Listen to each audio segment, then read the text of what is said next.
जीवन में एगो सबक लेवे के बा कि आदमी के कितना भी समस्या होखे, मुस्कुराहट हमेशा रहे के चाहिए।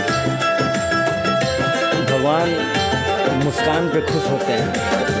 प्यार में सवार हो जा नैया के नाम में, प्यार में सवार हो जा नैया के नाम में, जान रहा दिल के दरिया में, जान रहा दिल के दरिया में।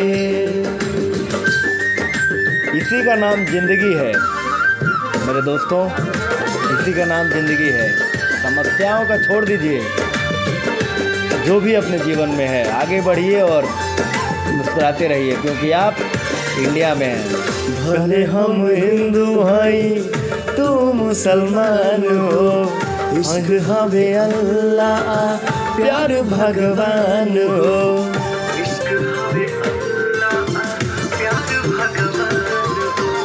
भले हम हिंदू हैं तू मुसलमान हो, इश्क हवे अल्लाह प्यार भगवान हो।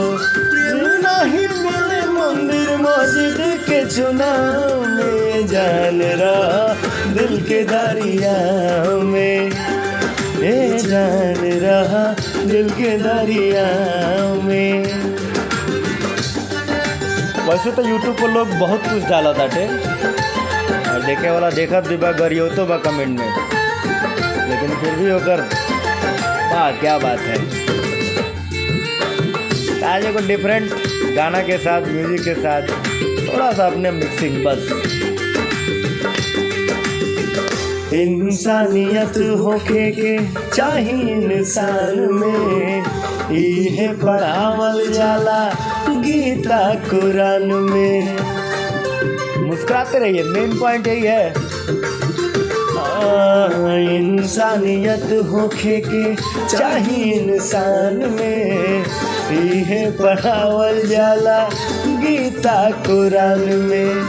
चाहत मिले तारा ही जन्नत तोहरा पाँव में, जान रहा दिल के दरिया में, जान रहा दिल के दरिया में।